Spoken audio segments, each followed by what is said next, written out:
It's me, Brickbeard, here by popular request. Some people wanted to know how to make their own sails, so I'm gonna go ahead and give it a try and explain how I make my sails. So you can see sails are like the capes on minifigs. It changes their personality a lot when you just switch out the colors. And you can use any color or configuration you want, just about any material you want. So I'm using a pillowcase because it's free and cheap, and already had it, and I think it looks okay as a sail. It's made of polyester, which isn't the greatest. Honestly, a cotton t-shirt or something like that's probably better than polyester, because it's only, most of them are like 50% polyester, 50% cotton, most t-shirts nowadays. But you'll need a sail or some kind of outline, and if you need, I'll leave a description for Brickable. It's a great resource. You can go there and get one for one, just print them out, and once you print it, just cut it out, and then you've got your rubric or idea of what to have for your sail.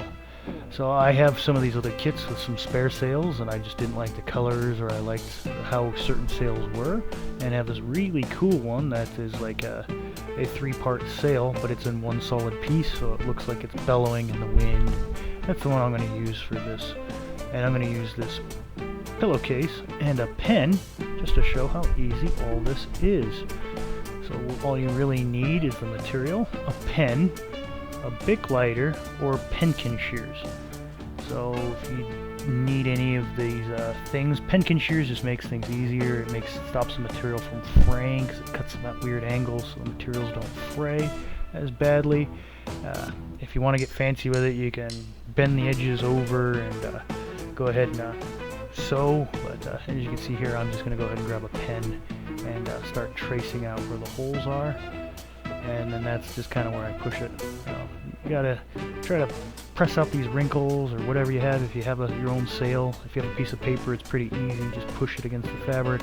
Hopefully where the outlines, you can even push through with a ballpoint pen where the holes are, so you don't even need to cut them out.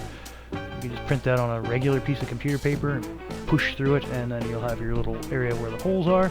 And then if you're using polyester fabric, the next step is going to be important when you're tracing it. You're going to want to trace 1 centimeter past the borders of the actual outline. So I just kind of done it enough by hand. I could just go ahead and visualize about a centimeter's worth of material past where the outline is. If you use these penkin shears, then you don't have to worry about any of that. You can just go ahead and just cut about 3 millimeters out, so you're not hitting your outline with the ziggy-zaggy scissors. So you only need about 3 or 4 millimeters or so on each side, and you'll understand when you get this. And this is all cheap material anyway, so if you make a mistake, try again. But yeah, cotton, you're going to use penkin shears. Polyester, you can try the penkin shears. I've had mixed results. I usually just burn it because burning the edges with a Bic lighter is so much easier. But if you use these, you can skip the burning step. But just go ahead and cut out yours. I just used a pair of regular scissors to show that you can just do this with regular scissors on my pillowcase here. And since my pillowcase is made of poly, I did trace out 1 centimeter past the edges of the outline. But I did put the circles exactly where the outline was. My outline was an actual sail.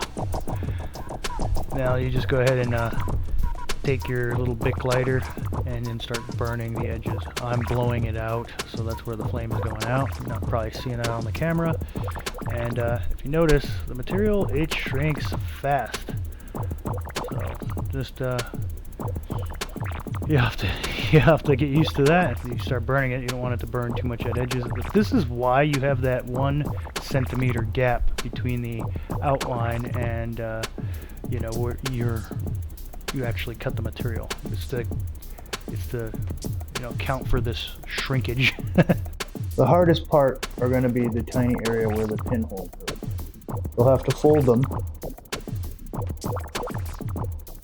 cut them with scissors, just ever so slightly halfway in the middle, and then once that's cut, go ahead and take your Bic lighter and singe it. You should end up with a pinhole that won't fray. Alright, once you're done, you will have a sail ready to go. You'll get to see the finished product once it's done. You just hang it and put it on as normal. I have all the little holes cut. There's the pinholes. And yeah, it's got a black outline because this is just crazy easy to tear nylon from a cheap pillowcase. But it costs me nothing and it'll give your ship a different character. I mean, this one, if I had to put the original on, it'd be black sails like the Black Pearl, but I want something different, so this will definitely look different. And you can get just any root, outline and make your own sails. So I hope this has been helpful, and Brickbeard out.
We sail through storms with